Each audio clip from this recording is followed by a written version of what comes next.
Hi, it's Christine Daigle. I'm Jenna Brown. I'm Kevin Tumlinson. And I'm JD Barker. Welcome to Writers Inc. So we had a very fun morning here. My daughter for like the last year, her and her friends have been plotting to create what they call the haunted forest behind our house. Like we own the woods behind our house, and like they want to turn it into this haunted thing for Halloween. So last year at basically right before Spirit Halloween closed, my daughter and I went in and we bought up like all the animatronics they had left, and we ended up with Nice. 8 of them. So I spent all day yesterday setting up these 8 animatronics, and like I didn't want to put them out in the woods yet because obviously we're like 3 weeks away from Halloween and they would fall apart. So I put them under this breezeway that's between our house and the garage, and then like around 3 o'clock in the morning, our alarm went off. And we have a monitoring company where if something gets triggered, like our monitoring people can log into our security cameras and they can yell at whoever is out there or they can call the police or whatever based on what they find. But apparently they saw these like the shadows of animatronics on the security cameras, thought that they were actually people in the breezeway, and then called the police. So like we had the police out here like in the middle of the night. Oh my It gosh. was Incredible. yeah, it was fun.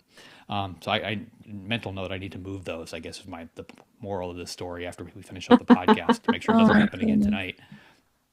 That's wow. Amazing. Yeah.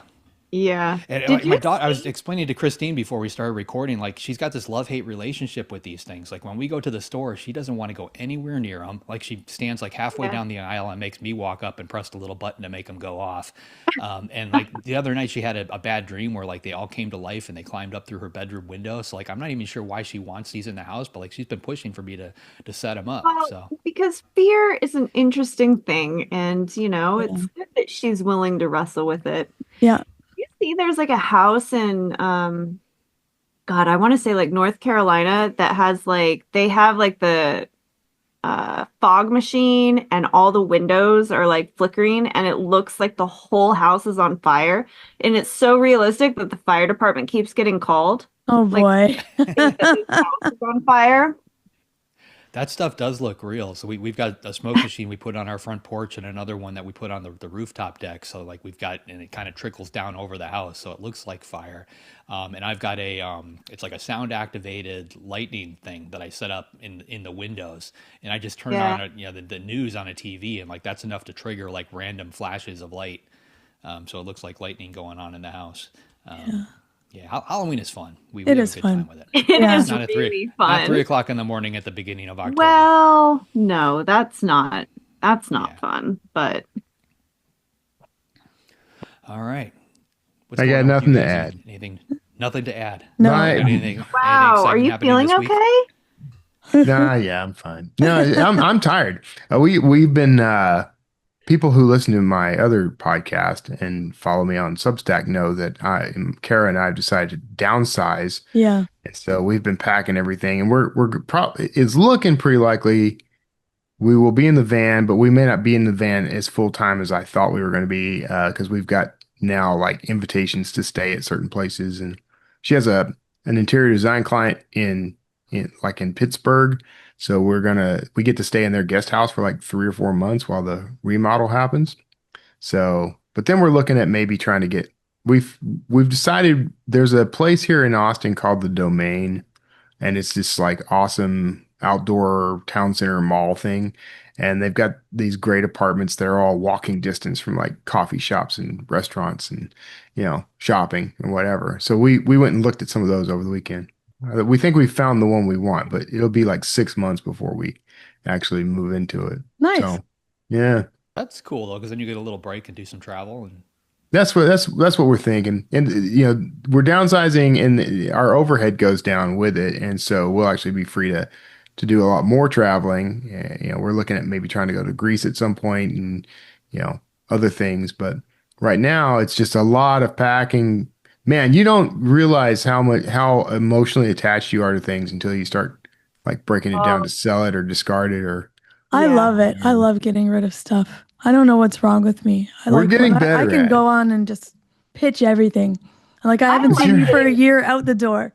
you I have like no getting rid of soul. things, but there are some things that yeah, it's not that easy. Yeah. my wife and I, when we downsized from Florida and we bought that duplex in Pittsburgh, we got rid of almost everything that we had. And now, you know, like it's 11, 12 years later or whatever. And the only thing I regret actually getting rid of were the books because we Yeah. had tons of Yeah. books and like it's a pain in the ass to move books. So like we boxed them up and I kept like the, you know, the ones that I thought were my favorites. But like, you know, I wish I would have like, that's the only thing I probably would have, you know, put in storage Yeah. back Books to do are it the all hard over thing. again. I Yeah, struggle like with that everything else, too. like I don't miss any of the other Kids' stuff. You know, artwork like in the all, trash. Books, yeah. got to keep those. Wow.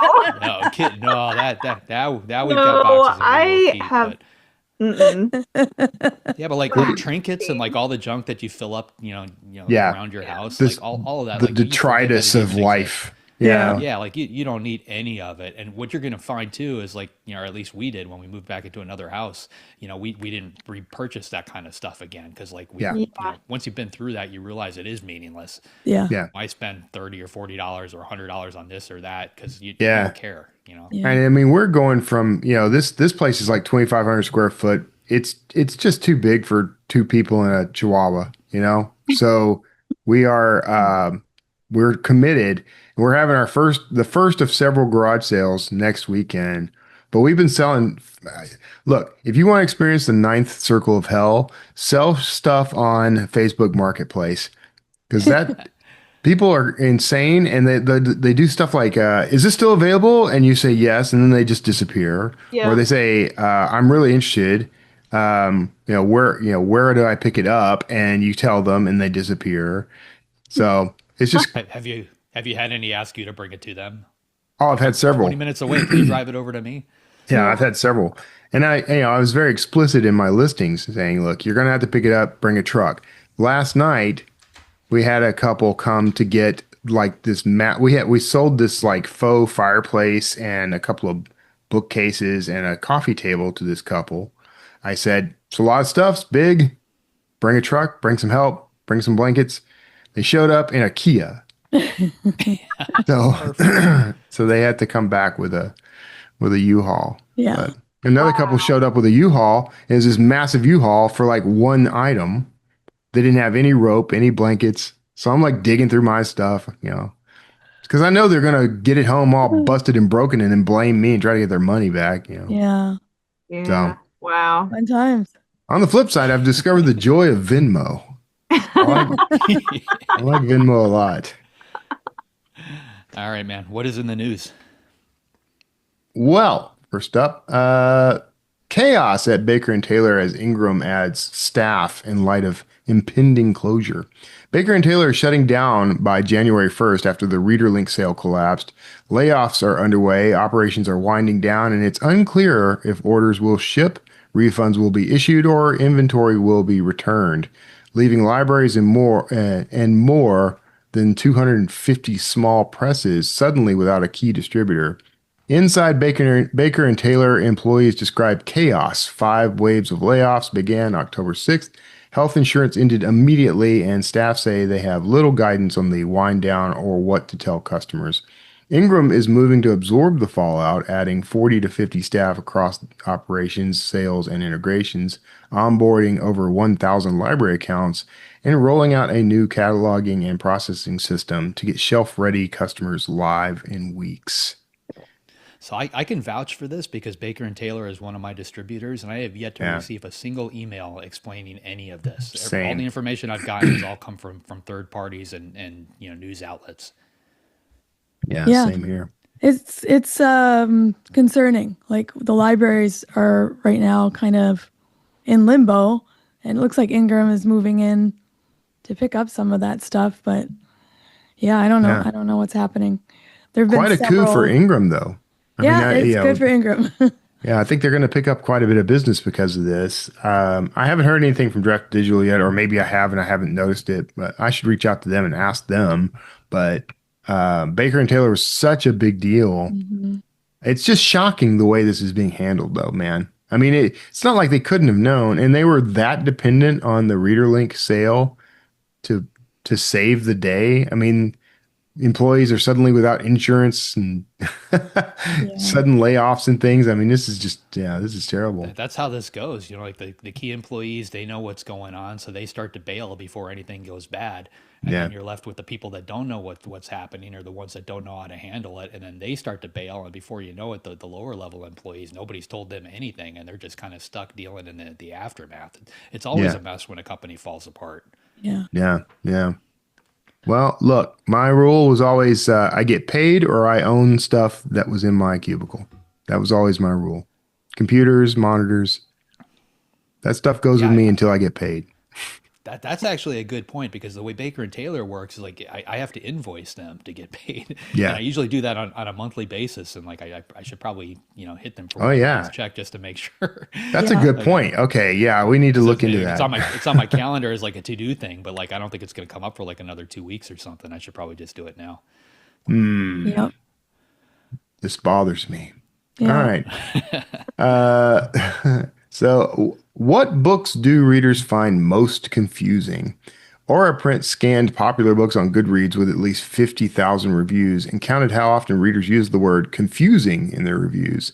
The study was done September 24th, 2025. Most confusing titles, skewed heavily to fantasy and romantasy, and most were by women authors, likely a mix of completely world building and sheer popularity, putting them in more hands.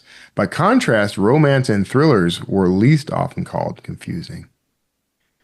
I mean, I think that makes sense. Like thrillers and romance tend to be like there are very specific beats that you have to hit. Yeah. And I think they go in, expecting those beats. And as long as you hit them, you're good. But with fantasy, I mean, the world building sci-fi too, like that can get Yeah. intense. Yeah. It can get muddy. Yeah, some of the other stuff that I've learned over the years that really throws the readers off is if you time jump, and I love to do it. Like this Yeah. chapter's in the past, this one's in the future, this one's present, or whatever. So you have to just make sure you label these things very clearly. I've been putting, like when I've got multiple points of view in a book, I just put the name of the character whose point of view it is at the start of every Yeah. chapter now. The old rule used to be you would start the chapter like the first sentence would include, the name of the character who's holding that point of view. Yeah. But now you need it in big letters right there next to the chapter number, or people Right. get confused. So, Right. Yeah. I always think about, you remember the movie Funny Farm with Chevy Chase? yeah. Yeah. And so there was a scene where she finally read his book and he was waiting eagerly and he'd poured wine for them and everything. And she's like, it was just confusing. It was flashbacks and flashbacks within flashbacks and flash forwards and a flash sideways at one point. So that's my guiding light on keeping things from being confusing now. Well, and I think fantasy also tends to have a bigger cast of characters, right? Yeah. Like thrillers might have a decent cast, but a lot of them die. So like at least it gets whittled down. At the end, you're kind of still left with a core group. Whereas, I mean, depending on the fantasy, you could have 50 characters that you have to keep track of. I have read some Yeah. fantasy that I have found very confusing. It's meandering. I'm like, who is this character? I still like it. So Yeah, and if you can't pronounce the name, then like that, I can't pronounce this name. I forget who this person Yeah. is. I Right. forget where we are in this story. What does this have to do with the main plot? I still love it. I don't care. Oh, no, Immerse I me in love that it, meandering stuff. Confuse I just me. think that report makes a lot of sense. It makes sense to me too, just from the type, right? Because yeah, it's not as straightforward narrative drive often in fantasy and sci-fi. Yeah. I think if you feel the need to put a map at the very beginning of your book to explain everything, then you're probably going down a dark path, and you might want to take a step back for a beat. Here's my hot take. I never read the maps or the lists of characters in fantasy books. I don't care. I don't need to know where I am. It's none of my business. See, I think I'm convinced that George R. R. Martin only wrote 3 characters in the whole Game of Thrones series, and they just teleport from place to place. Because I can't differentiate a single name. Not from the books, not from the TV show. Don't know who does what. Jon Snow's the only name I know. It's the only one. Khaleesi, I remember that one. Khaleesi. That's the second character. That's it. That's pretty You're much it. Kevin, Tyrion. you're That's number insane. 3. That's just my final verdict. I'm insane. Yeah. I'm insane. George R. R. Martin writes the Game of Thrones. What is it called? Song of Ice and Fire. Yeah. But I'm the one that's insane. That's fine. Yes. That's fair. Speaking of insanity, how TikTok keeps its users scrolling for hours a day. The Washington Post analyzed real watch histories from 800 US TikTok users and 15 million videos.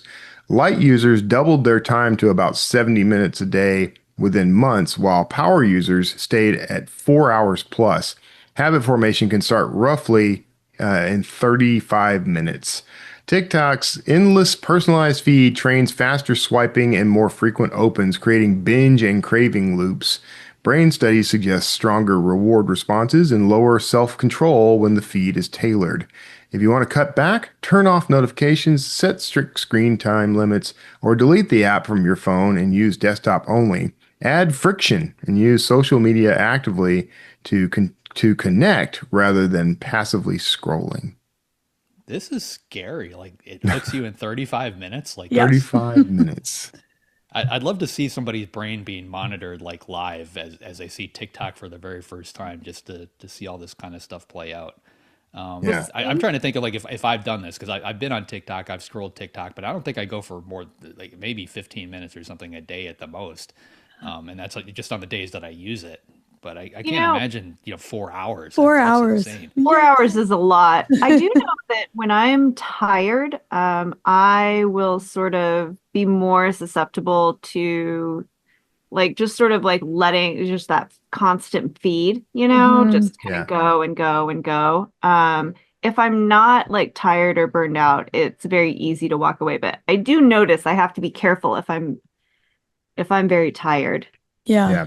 When I'm cognitively low, that's also like when I get sucked in. I blame Jenna though, because she sends me funny memes. So I have to find ones to send back. He sends them back. See, I just when people forward that stuff to me, I just send back LOL, and then I never once even look at what they send me. I just know that response will work. Everyone Yeah. That's- I know that Absolutely. people don't Watch look at that. stuff that I send them because we'll talk about it later and they have no clue. So Yeah. that stops some of that. I like the idea of forcing yourself to do it only for engagement, for Yeah. connect. I'm really bad at that. Like I look at stuff without engaging at it at all. So Yeah. I Yeah. gotta challenge do myself on that. too. Yeah.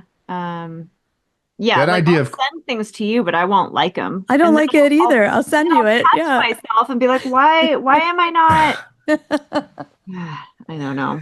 That idea of creating friction is actually really good. That's grounded in the whole, Mhm. good habit, bad habit thing. Yeah. And I use techniques like that a lot to break bad habits. And that idea of take the app off your phone, that really helps a lot because I'm probably not going to even do any of that on the computer. No, Like on the desktop, Oh, not at all. yeah. It is So- a phone thing. It's the ease, maybe, of, Yeah. like Yeah. you're on your couch and you're tired or you're in bed and it's just very easy. But yeah, if I really just take everything off the phone and then suddenly zero time on social media, like zero urge on a laptop, which is very interesting how like what changes based on the device you're using. Right. Yeah. I don't have time for TikTok. I've got too much porn to watch. Wow. But anyway, that's the news. All right. You have a story. Share it with the world. Ingram Spark offers everything you need to publish, promote, sell, and print your book. Reach millions of readers worldwide with powerful tools created for independent authors. Get started for free at ingramspark.com/learn more.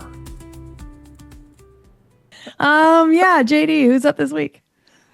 This week we've got A.G. Riddle coming on. A.G. spent 10 years starting and stopping running international companies before retiring to focus on his passion, which was writing fiction.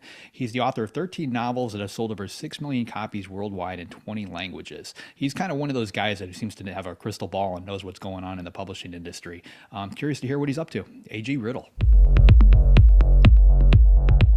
I have been chasing this gentleman for at least 10 years, Jerry. Wait a decade. So I'm talking to A.G. Riddle. You might know him from such things as the Atlantis Gene.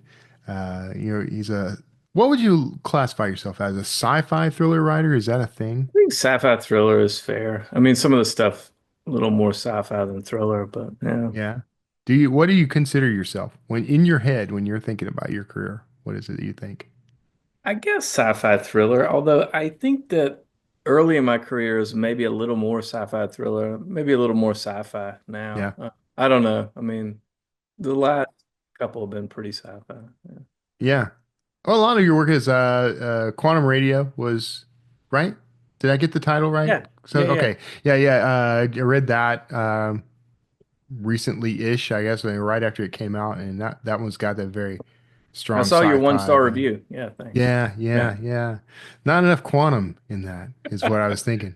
We can do more Uh, quantum in the next one. Yeah. what I love, and I kind of wish we had started recording earlier because before we got on, you had noticed like in the backdrop of my office here, I've got a framed blueprint of the Enterprise D from Star Trek: The Next Generation. So we geeked out a little bit about our mutual love Yeah, of Star me Trek. too. Yeah, yeah. Unfortunately, no one's going to see that that you held up, but he's got like Yeah. the patent drawing for the Enterprise. I'm still learning how audio works in podcasting. No, it's fine. It's fine. If you bothered to show up for the Wordslinger podcast every now and then, we'd have video. But no, I'm gonna stop giving you a hard time on that, man. Yeah. So Only 9 years late. 9 years. Um, all right. So sci-fi thriller is an interesting category. What kind of brought you around on that? What's the origin story for you on this stuff? Well, I think a lot of it is what I like to read. One, but I do read in a couple of genres, and I guess when I started my career, it's the genre that I felt there was the most demand for and need from readers, and it's something I felt like I could do. I also think, to a certain degree, sci-fi thrillers and especially techno thrillers are very idea driven to a certain degree, and they're also the readers can be fairly forgiving on a lot of things. I mean, if you get facts wrong, Yeah. that's a big problem. But in terms of pacing or character development or dialogue and some of the things that I felt like I would get better at in my career, I thought this is a great place to start because I feel very confident in the science and history and telling a good story that's about an idea. Yeah. I didn't feel nearly as confident in, frankly, my writing as I did my storytelling. Yeah. Yeah. Let's talk about how you came to this though. Like how did you come in? Now, how long had you been dreaming about writing? What did it take to get you here? Well, it's a interesting story because I started an internet company in college and I did that for, I don't know, 12 years. And I would characterize my career as like moderately successful. I was like middling, if you will. It wasn't Yeah. exactly a standout, but I had done well enough to take some time and figure out what I really wanted to do and what I loved in my life was reading. And especially when the Kindle came, I had always been a reader my whole life, but when the Kindle was released, I was really able to read with in a routine way that I never had before because I could never find enough books that I enjoyed. And with the Kindle I could, and it was very convenient. I didn't have to leave my house. And so I started reading self-published books on Kindle. Yeah. And I had never really thought about trying to write a book. And I mean, I grew up in a very small town in North Carolina, and it just wasn't like I didn't know any writers, and this wasn't like a real career. I mean, I went to UNC Chapel Hill, and like people would talk, "Oh, I'm gonna go write the great novel," but everyone's like, "Man, you need to get a job." Like it just really wasn't a thing Right. that people did or that anyone that I knew. But anyway, I think when I first started reading self-published authors on Kindle, I thought, man, this is something I'm going to take some time and give it a try. But as I went into the career, I went in with sort of these expectations, like this is still kind of a lark. Like this is, Yeah. a long shot that could work and it likely won't. And yeah, here I am 12 Yeah. years later. Yeah. Yeah. And you pulled it off, right? I mean,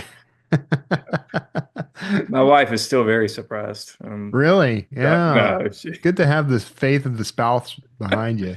yeah. Yeah. So was there a time when you I mean, did you come to any point where you had doubt that it was going to work out?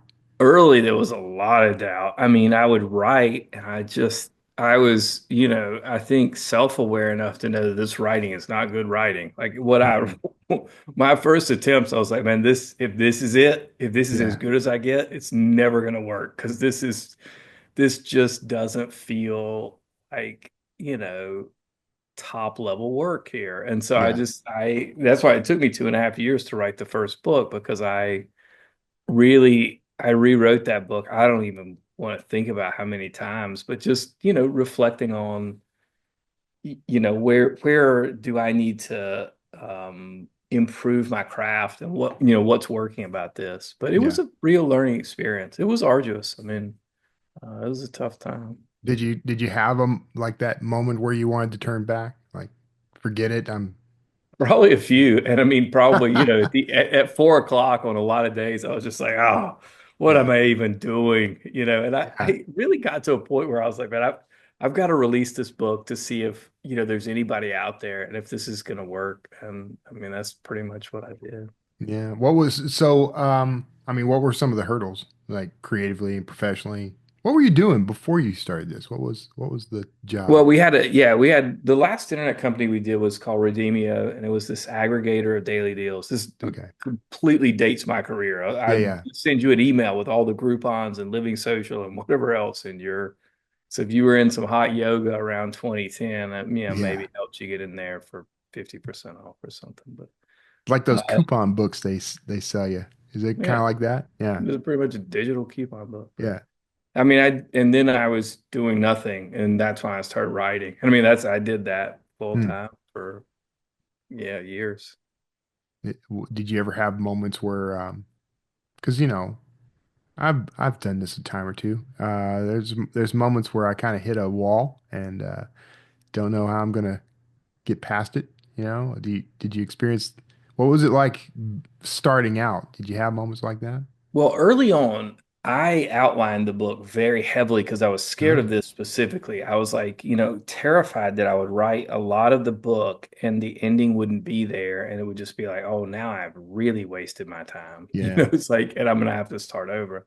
I mean, it does happen to me still, if I'm outlining or if I'm writing something and the book changes from the outline. And now I'm like, well, there goes the outline. Well, I got to Yeah. really rethink this thing. But I mean, it's a common problem, I feel like. If you're Yeah. conscientious about your work, it's a problem. I mean, some people are just like, oh, this doesn't work. I'm going to keep going with it. But I don't, Yeah, what it's, do you do then? Like when you hit that point where you've diverged from the outline, do you stop and re-outline, or is it pantsing it from that point on? well, I re-outline because I'm like, Okay.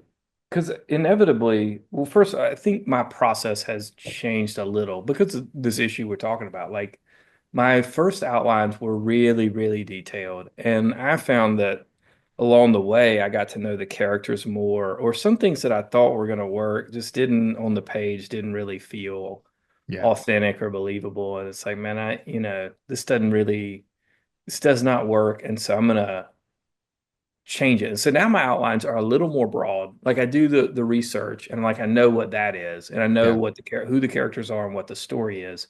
And then I sort of let things evolve, and then it's like an iterative process where you say, all right, this is where the story is going. How do I adapt to that? And let's see what I think the big thing is opportunities come up and you're like, oh man, that is a lot better idea than Yeah.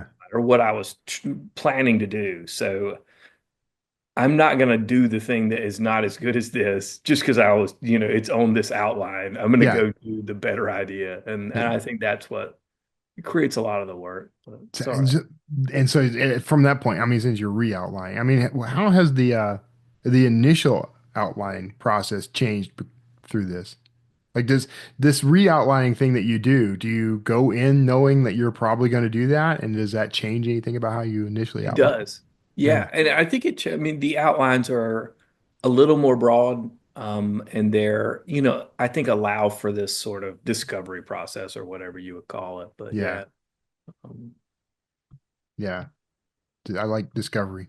Just that's my That's the method. new term, isn't it? Yeah, Yeah. yeah, that's what it It is. makes it sound less like you're just making it up, you know. Yeah, yeah, it sounds more professional It does. than pantser. I need to stop saying pantser. Uh, so you know, I know that there was a big moment. I've always been curious to ask you this, and I'm sure that you've answered this question a million times. But what was that? There was a breakthrough defining moment for you with this because you blew up at that time with Atlantis Gene. By the way, I have to keep myself from saying Atlantis Riddle, which is Just my thinking book. Atlantis Riddle when you Yeah. were saying it. But- and we should tell the story because I told you about this at Author Nation Yeah. that I Right. completely did you wrong out there because as soon as you blew up, I'm like, yeah, I'm going to write a thriller novel called The Atlantis Gene or no, The Atlantis Riddle and capitalize on this guy's phenomenal success, uh, which kind of sort of happened, but didn't quite happen. Well, rest assured, I was unharmed. So it's all good. Um, Yeah. I don't know what was my breakthrough moment. I mean the book really. I mean, I felt like when the book came out March of 2013, I did feel like this was the best I could do. Like I felt like I had Hmm. done some good work on the book, and I felt confident, like I'm giving this my best shot. Yeah. But I didn't have any. I had no experience in the publishing industry, period. Like I knew a lot about the internet and like selling something on the internet, like that. I mean, that is also one of the things that led me to self-publishing, and I really wanted to hear from readers to figure out if I had something, if I should be doing it. And I think, the book really had a life of its own, like you said, like it, just continued with no advertising and no, I mean, I Yeah. still, not terribly social. My social media game is pretty weak. And then, like it just continued to just go and go and go. And I hired a professional editor that summer, David Gatewood, and rewrote a lot of the book and learned a lot from that. And I learned a lot from readers, like the readers who, in 2013, who wrote long reviews and Yeah. pointed out things that objectively um, could be changed to improve that book. I incorporated it. And then the second book, The Atlantis Plague, came out in December. And I mean, it really sold a lot of copy. I mean, it was something wild just that month alone. I think that's when it really, arguably the peak of my career right there, that trilogy. But Yeah. Yeah. Yeah. I mean, yeah. how did that change? So, how is your career different now compared to when those three books came out? Well, I think it's different in a few ways. One is, I mean, there's obviously like I've written 13 novels Yeah. in, what, 12 years. And I would say that when I went in that first novel, I really wanted to write a commercially successful novel. Like that was something that was really important to me to give it a good chance of having success because I knew that would motivate me. And I was looking at it as a career as well as something that needed to make money to get me where I wanted to go. And I think Yeah. today I think there's this balance between, what you want to write and what you're interested in writing and what you need to write, to sustain your life or your family or your career or whatever it is you need to do. And I think that balance has maybe shifted a little more for me towards the creative. I mean, I'm still Yeah. writing books that are commercial in nature and I think have had good commercial appeal, but when I'm thinking through ideas, I'm a little more inclined to do things that are maybe of more interest to me. Yeah. How does that come about? How do you find the thing you're going to write about next? I usually think like one of the toughest parts for me is like picking the idea. And I'm like, well, if someone else released this idea, the book about this idea tomorrow, like how would I feel? And Yeah. I'm be like, if the answer to that is I'd be crushed, then that's probably the book I should be writing because that's, what I'm on fire to work on. But that's Yeah. kind of how I do it.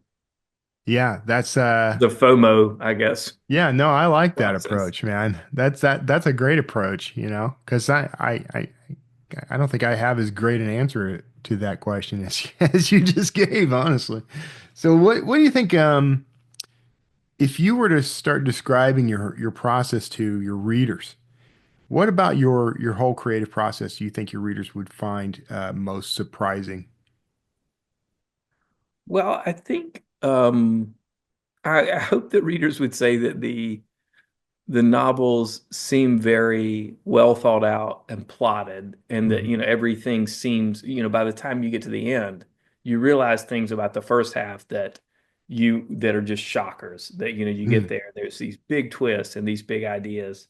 Yeah. But I think the reality is that, as we talked about this discovery writing process, a lot of that, you know, you do the research and you think about the characters in the story, and then inevitably in the writing process, things change and you see opportunities. And so I think they'd be very surprised if they saw the initial outline and idea and concept and Yeah. what the finished product is. It's really, it's a matter of doing the work to get to something, you know, as good as it can, as, you know, taking that idea and realizing its full potential in a novel, I think Yeah.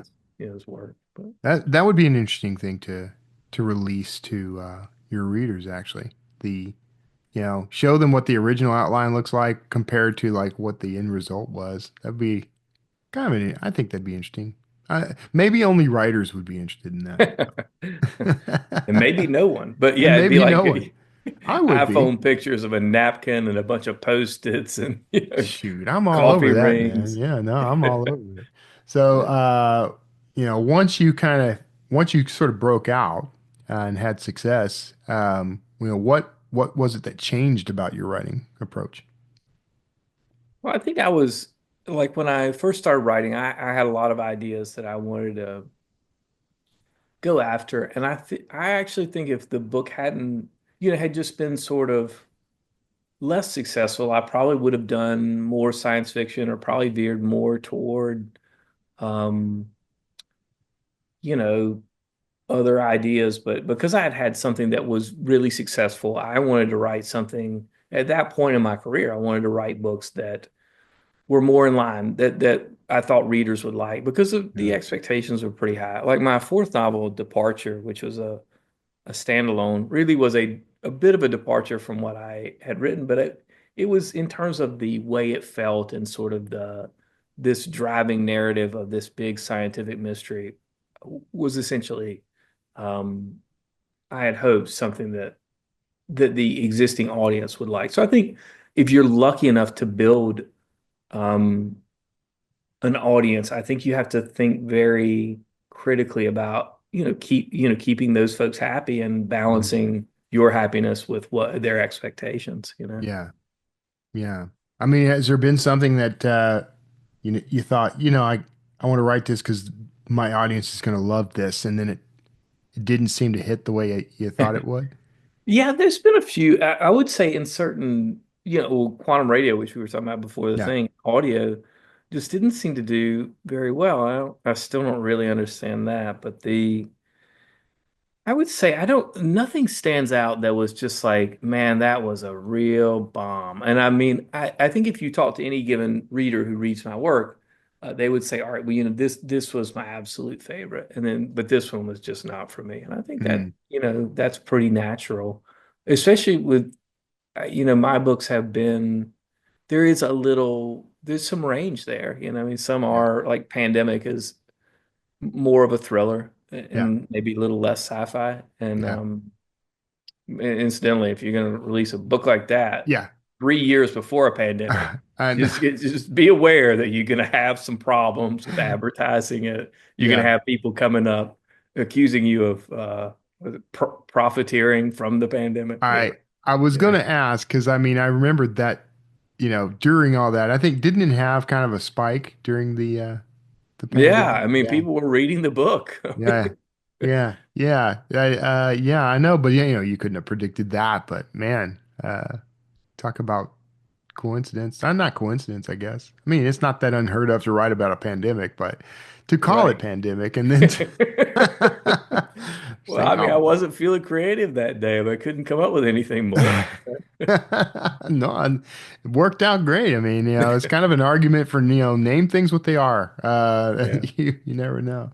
So, did you have a lot of fallout from that? People actually accused you of trying to, profit off of that? Yeah, one or two. It wasn't a lot. And um, I think the first time I saw it, I was just like, I think a little rattled, but then, you get used to it, I guess. Yeah, But it's just yeah, like, man, the publication date is on Amazon. Like it's right there. yeah, You can see that exactly. it says 2017. People don't pay attention to that though. They don't, Like, man. I wrote a book called Hidden Persuaders, which was about people invading basically kidnapping people off the floor of the Senate.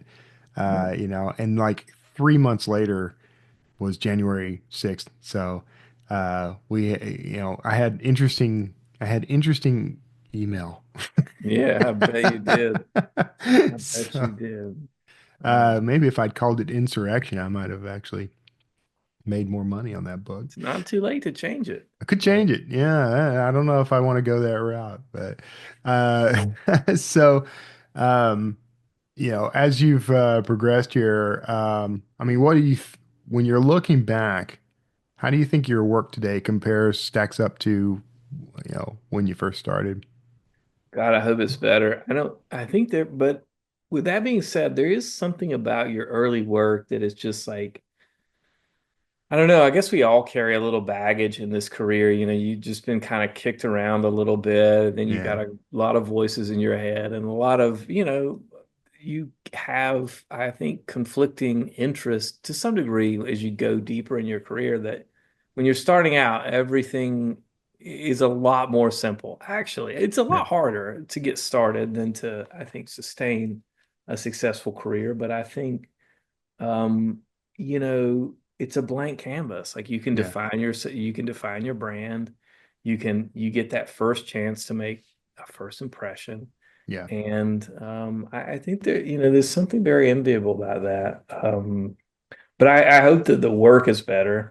And I hope it still has um, the same passion behind, the first book. Because a lot of that was, my passion for writing and reading, and just like yeah. the creative process is still something I really love, and why I still do this. But um, I don't know. I'll have to go read the reviews. Yeah, yeah.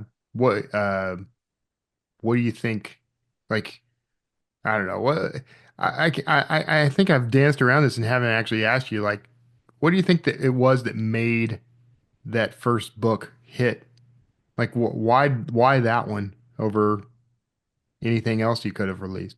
Well, I think there's a couple of things. One, I do think that the timing of the book helps it immensely, and the timing and then supply and demand. Just simple Mm, mm, market conditions in sense of there weren't a lot of techno thrillers or sci-fi thrillers that were that was a 500-page book. It was well priced, and it was, well produced, and it was of commercial value. So I think from a value standpoint, you know, relative to traditionally published books by whoever it is, Douglas Preston or whoever, mhm. um, was competing at the time, 9.99 or 50, 12.99 versus 99 cents or 2.99 or 3.99, whatever it was. Yeah, It was good value for money. And then there was a lot of readers who, there was nothing much competing. But then I think that the book was fundamentally about an idea that people were interested in, genetic engineering, yeah, ancient civilizations, and those things were pretty hot back then. I mean, yeah, and I think it benefited greatly from having a mashup of both the ancient aliens and genetic engineering and sort of the pandemic aspect. So it was a book that crossed genres and pulled in readers from a couple of different genres at the right time, offering the right value. And I think yeah, that I like to think that the story delivered on the promise, and there's pretty good read through on that trilogy, and it continues to be. It's certainly not selling the number of copies it did, 12 years ago, but it does okay. yeah, yeah. It's still selling. I mean, it still shows up pretty high in the, I don't know what it's ranking right now in the Amazon store, but it's still there.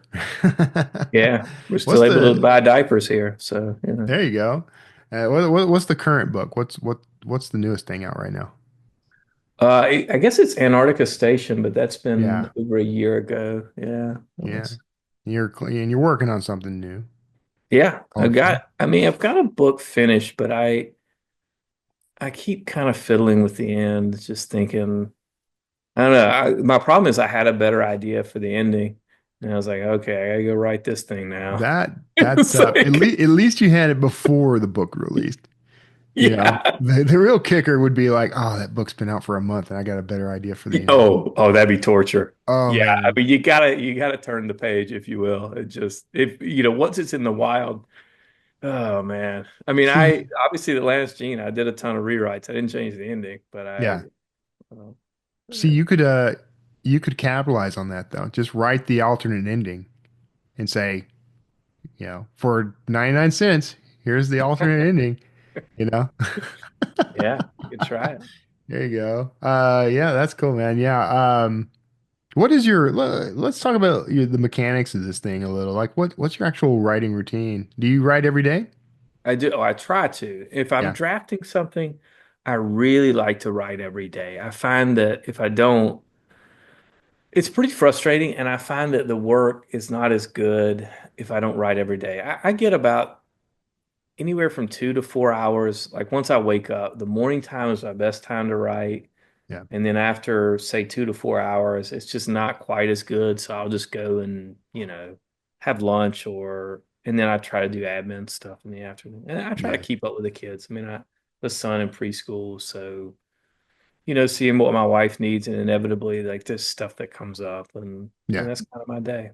Yeah. Everyone thinks that like once you hit you're on a bestseller list, suddenly, you got robot maids and it's like I still have to empty the dishwasher Yeah, man. every morning.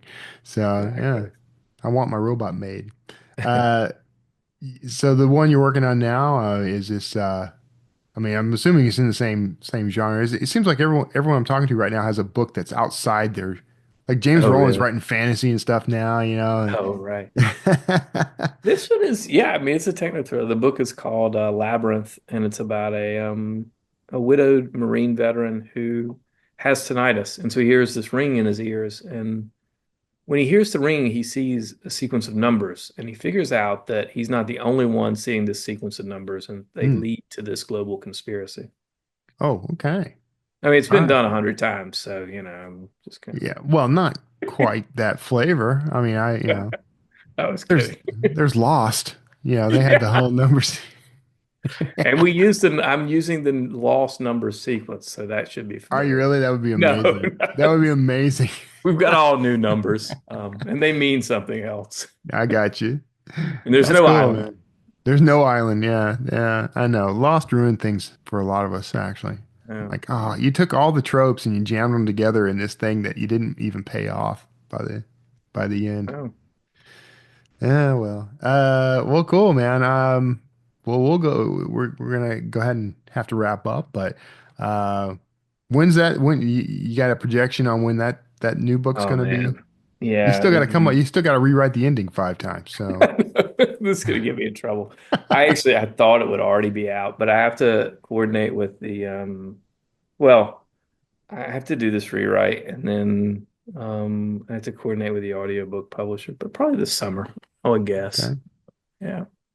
Yeah, okay, I'm gonna squeeze in one more question here because the way you just talked about that, like I want to know because clearly you have a process now of how a book is released, and I'm curious one how that's changed from when you first started, and what is the process that you go through? It's a good question. I'm probably like the worst person to ask because I mean, if you talk to some of these romance authors and some of these other authors, I mean, their process is really good. Like Mm, they're yeah, very organized and it looks like landing on Normandy. I mean, just like the things they got lined up and they're just boom, boom, boom. And mine is just kind of like the first day of high school or something. I mean, you're a yeah, deer in the headlights. You don't know what you're doing. You've got a locker. You feel awkward. yeah, It's like yeah, so my process. this book, the audio rights were bought a long time ago, and then I have to give them time and see what they want to do. And then I pretty much just I like to stagger the notifications. So I'll do, email the first day, and then maybe the second or something, I'll do like the social media posts, Yeah. and then I do run ads for new releases. But I give it about 7 or 8 days before I start anything because I want the Amazon emails to hopefully come out and clear out a lot of the organic Mm. purchases, which basically sort of trains the algorithm on how to sell your book and who to show it to. Yeah. And so hopefully you're going to get a lot more ad effective. That basically what email, social media, and then ads. And then I just try to stay sane that week. Yeah. Yeah. I never succeed. Yeah, well, you'll get there. You just keep at it, kid. All right. Maybe in 10 more years. Maybe 10 more years. All right. Well, where can everybody find you in this new book when it comes out? Where's the best place? AG Riddle. Yeah, agriddle.com. agriddle.com. Egg Riddle. Yeah. All right, man. All right. Well, thanks. I'm glad we finally got a chance to chat. Me too. Yeah, thanks All for right. having me on. So my first question is for you, JD, and that is, do you have a robot made yet? We do not. I'm keeping a very close eye on the Tesla robot for Yeah. when it gets to that stage. Yeah. But no, I mean, at this point, like we've got a robot dog and we've got a real dog, and Yeah. a real dog spends half his day chasing the robot dog and barking at it. Yeah. And when he's not doing that, he's chasing the robot vacuums and barking at those. Yeah. So more robots in our house, I think. You're would be a good idea. you're one robot made away from being the Jetsons. So Yeah, you're very close. probably. If it So existed, I would get it in a heartbeat. But I mean, it exists. It's just I think we've got just a tiny gap before that sort of You thing know is. what is honestly slowing me down on it? Like if you watch all the videos, what do they call it? Optimus, I think. Yeah. That thing looks heavy as hell. Yeah. And I spent a fortune putting really nice hardwood floors in our house, and I don't want a robot trudging through So here. you put it destroying in our sneakers, hardwood floors. man. Yeah, I don't know. Did anyone watch like the robot soccer thing? That was hilarious. Watching Yeah. robots, and they just fell everywhere. The one that alarms me is how they're training it to do kung fu. Like, Yeah. Saw that. why do we want Yeah. this? This isn't something we want. This is a bad Bodyguard. idea. In case if it drops its gun, like it needs to. Yeah, if it drops the gun, it's got to be able to take me out by Don't you hand. want a bodyguard? I'd like a Bodyguard. bodyguard. I don't need no stinking body. I need protection from the damn robot is what I need. Wow. So Riddle said that he started out more confident as a storyteller than as a writer. Do you think focusing on story over prose early on helps or hurts a writer's development? Helps. Helps. Yeah, Always, definitely always helps. story Yeah. over prose. Always. Yeah, Yeah. that's I interesting though. I think the people who tend to make it are the ones who have an instinct for story. Yeah. But I think that a lot of people believe that the writing is more important. And that's, writing is just largely mechanical in a lot of ways. Like you can write a gorgeous sentence and have it be perfect. And, but if you can't tell a story, then it doesn't That's matter right. how good your prose is. Yeah, Yeah. Agree. That I does personally give believe you. there's I believe there's a storyteller gene, and some people have it and some people don't. Yeah. And in order to write books, you need to have that gene, and anybody can be taught the mechanics, the grammatic stuff.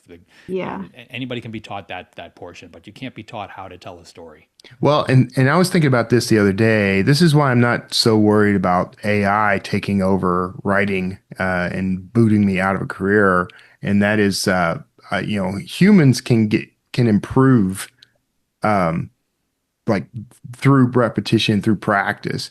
The AI can only improve through training and training on someone else's work. And so the innovation happens though in that practice. Like you discover, if I word this way, change this phrasing, change this rhythm, it makes it feel better. And they don't get that feel. But, I think, it's funny because when Jerry started all the early interviews, like he did an interview with Nick Thacker where Nick asked him like, what do you think the secret is here for the bestseller success? And Jerry's answer was, write a good book, which made us want to strangle him at the time. Sorry, Jerry. Uh, but I think he's right though. Is write a good story, Hmm. and you worry about polishing it, making this, getting better at the skill of writing later. Yeah. Yeah. Focus on a good story first. Well, I think that's why the advice, write a first bad draft and write a first bad book. Yeah, Like if you want to write books, um, because a lot of that is like if you sort of have that instinct for story, and if you read a lot, I think that that's something that you just kind of absorb naturally anyway. And so all the rest are just, where to put the right scene and where to the plot beats and all of that stuff, and that's just practice. I mean, you Yeah. just have to do it. yeah. Write a bad book, make a really good at it. Yeah. Uh, so he talked about shifting from, he started with like rigid outlines, and then he's become more of a discovery writer. So have you ever had an outline just completely fall apart, and did it make the story better or worse? I've been moving more toward in the opposite direction. I find that every new book I start, the outline uh gets bigger and bigger, and then it tends to stay more stable because the outline is almost like a draft zero at a certain Mhm. point. And Yeah. so the problems are discovered in the outline. So by the time you sit down to start writing, it's it's not as much. Yeah. I've been outlining since I started writing with Patterson, and one of the things that I learned very early on is that that outline can't be rigid; it's got to be fluid. So it gives you a framework when you start the book, but like we constantly come up with ideas to tweak the story. So we make it a habit to go through, when we want to make a change, and we update the outline. So we're updating the outline ahead of the writing process all the time. So we don't go off into the weeds. We always make sure that outline stays dynamic, which Mm. I've found to be very helpful because when I first tried to outline, years back before I decided I was going to be a pantser forever, I thought that that outline was kind of carved in stone. And then, when I did go off into the weeds, then I just chucked the outline and just finished the story. But I'm finding that it's much better to just keep the outline dynamic. So you come up with that thing that would make you go off into the weeds, then you adjust the Yeah. outline based on that, and then you just keep going. So it just gives you that framework. Let, Yeah. let me run this by you, JD, since that's your experience. Do you think it would be better or beneficial if you just mapped out like the major plot points, like beginning, middle, and end kind of stuff, without getting into the meat of it, but then you outline maybe two or three chapters at a time as you go? Do you think something Well, like that would work? you can, and I've done that. I think it's important to have those benchmarks in your head. Yeah. Like as you're writing, I think you need to know what the ending is before you write that first page because it gives your subconscious a target. So one way or the other, you're going to get there as long as you have that there. If you start without that, then you've got a problem. Having an idea of a couple things in the middle is helpful too. I find that even going that route is still more difficult than having a chapter by chapter outline for Yeah. the entire book. And I find that I'm able to plot a lot more intricately if I have an outline for the rest of the book. The repetition goes away. All the problems that I've seen in people that are pantsing and even my own work when I pants tend to disappear if you keep that outline current and you follow it. Yeah. Yeah. I've been with my outlines, been going bigger too, because I always find myself short. Like now I'm shooting for 70, 80 scenes outlined, to get to that word limit because I'm a bit of like an underwriter.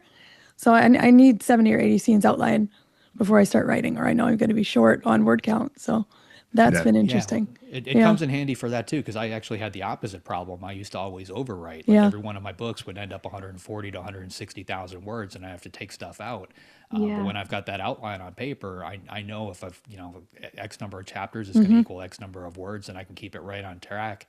The Hmm. last couple books I've written have landed right in the 80 to 90,000 word count, which is, a sweet spot for me. That's where I've always wanted it to be. Yep. So it helps on that front too. Yeah. Right. I'm going to ask one more question and then we'll wrap up. And this Okay. is one I'm curious about. So, He talked about how he picks ideas based on what would devastate him if someone else wrote it. So how do you decide what you're going to write next? And have you ever second guessed your choices? I second guess every choice All the time. every day over the course of I'm second guessing even sitting down for this chat. I don't know. I kind of pick like, well, I always start off really excited. Like, oh, this is like, oh, I'm so excited to write this. This is going to be so much fun. And then, I quickly regret all of my life choices. And then I get excited again. And then I regret life. And then I get excited again. And hopefully I end excited. Yeah. It's a roller coaster for me. For me, when I have some ideas, when I've got something I'm excited about and I'm like, maybe I should write this, I pitch it to someone else and watch how they react to it. Mostly to my husband because he hates everything. So if he likes it, then I usually know it's a good idea. He's like, oh, that's kind of interesting because I usually get an eye roll. But I'll pitch it to like a couple people and they're like, oh, that's really cool. I would read that. Then I know I've probably got something. And if they're like, oh, yeah, and I get that kind of fake laugh. I'm like, okay, not that one. That's not the one to write. Yeah. I keep a working list of all the ideas I want to write. And then whenever I'm ready to sit down, I sit down and talk to my agents and figure out what they think I should do next. My film agent has been huge when it comes to that because he comes out of these pitch meetings for projects totally unrelated to mine, but like the studios will tell him what they're looking for. So he communicates that stuff to me. So, we're shooting for things that they might want to buy, 6 months to a year down the road. Yeah. And having that inside, scoop is very helpful. Yeah, that is Secret helpful. weapon. Get an agent. Can I pitch my ideas to your agent? Get a good film agent. All right. Yeah. I guess with that, I'll just ask JD, who is up next week? Next week, we've got Thomas Oudehooiveld coming on. Thomas is an international best-selling author from the Netherlands and his first translated author to win the Hugo Award. He wrote one of my favorite books called Hex a few years back. I absolutely love that one. His latest is called Darker Days and releases October 28th. Yeah, it's going to be a really fun conversation. If you'd like to be notified as soon as new episodes publish, make sure you go to writersincpodcast.com and sign up now. We'll see you next episode and have a great week of writing. Thanks for listening to this episode of Writers Inc. Access the show notes and leave a comment at writersincpodcast.com.